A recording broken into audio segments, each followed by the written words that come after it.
Assalamualaikum warahmatullahi wabarakatuh. Apa kabar anak-anak hari ini? Semoga kalian tetap sehat dan yang pasti tetap semangat.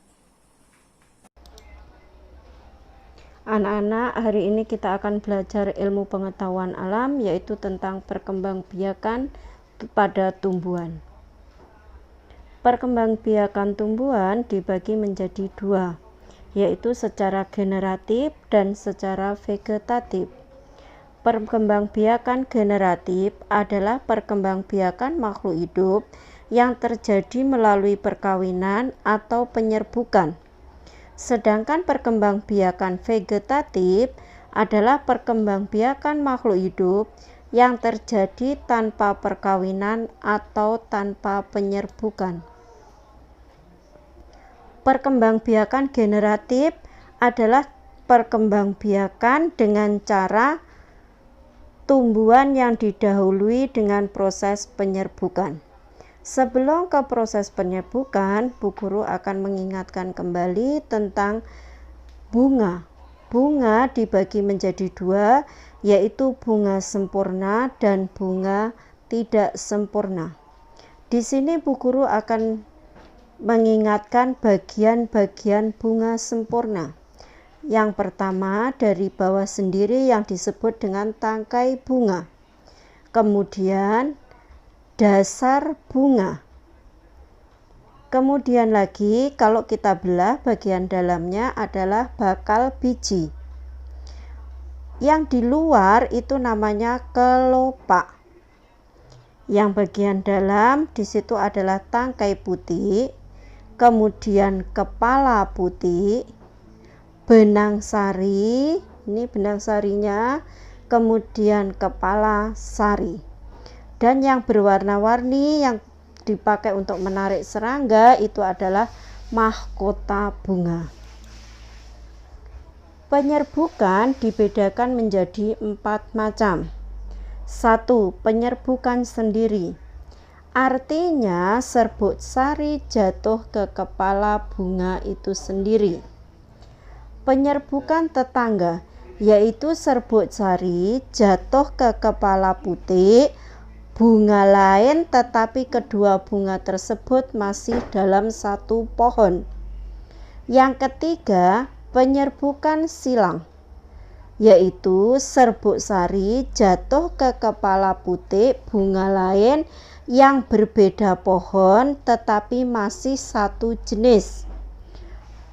Keempat, penyerbukan bastar, yaitu serbuk sari jatuh ke kepala putih bunga lain yang berbeda pohon dan tidak sejenis tetapi masih satu famili. Contoh, penyerbukan antara cabai merah dengan cabai rawit. Kemudian yang kedua, perkembangbiakan vegetatif. Perkembangbiakan vegetatif dibagi menjadi dua. Perkembangbiakan vegetatif alami adalah perkembangbiakan yang terjadi tanpa melalui bantuan manusia, di mana pembentukan individu baru berasal dari bagian tubuh sang induk, seperti contohnya akar, batang, daun, dan tunas, serta bisa juga spora. Yang kedua, perkembangbiakan vegetatif buatan. Perkembangbiakan vegetatif buatan adalah perkembangbiakan tumbuhan tanpa perkawinan dan campur tangan manusia. Perkembangbiakan tanaman secara vegetatif alami. Contoh, rizoma atau kita sebut dengan rimpang. Rimpang atau rizoma sesungguhnya adalah batang beserta daunnya yang terdapat di dalam tanah, bercabang-cabang dan tumbuh secara horizontal atau mendatar.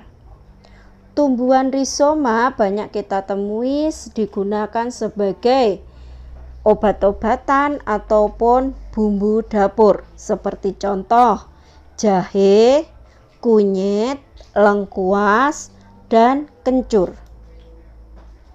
Yang kedua adalah umbi lapis. Umbi lapis adalah batang yang tumbuh di bawah tanah, menggelembung dan berair. Ciri yang kedua, memiliki sisik-sisik daun yang berfungsi sebagai cadangan makanan. Yang ketiga, memiliki tunas samping atau anak umbi lapis yang tumbuh di antara daun. Tunas samping akan tumbuh menjadi individu baru yang memisahkan diri dari induknya. Contoh pada bawang merah. Yang ketiga, umbi akar.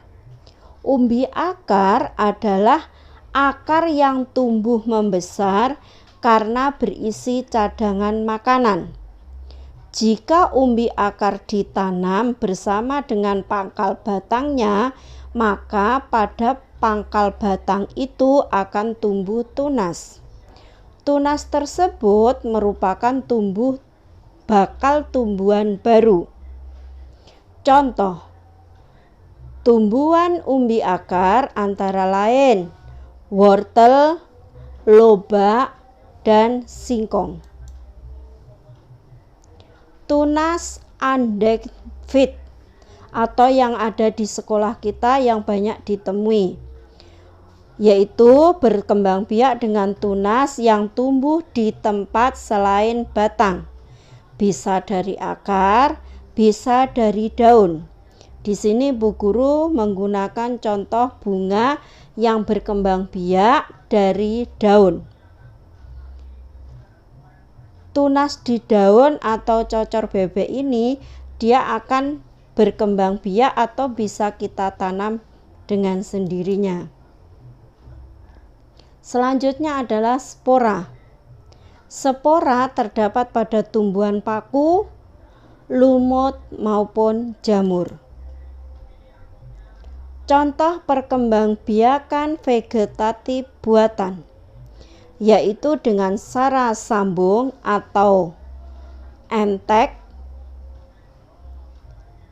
Contoh tumbuhan yang bisa disambung adalah tumbuhan yang sekeluarga.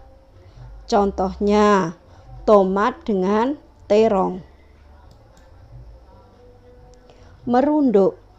Tanaman yang dapat dikembangbiakkan dengan cara merunduk biasanya adalah tanaman semak atau perdu seperti tanaman bunga alamanda, bunga melati, bunga bougainville, dan beberapa jenis perdu lainnya.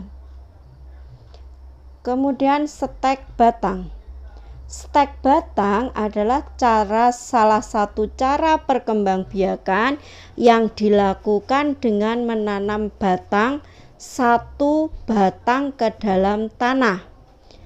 Setelah beberapa hari, maka akan muncul akar dari batang yang ditanam tersebut.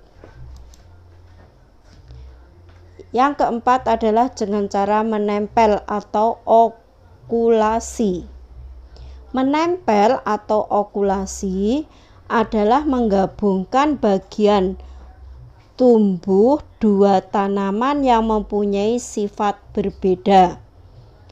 Masing-masing tanaman tersebut umumnya memiliki kelebihan.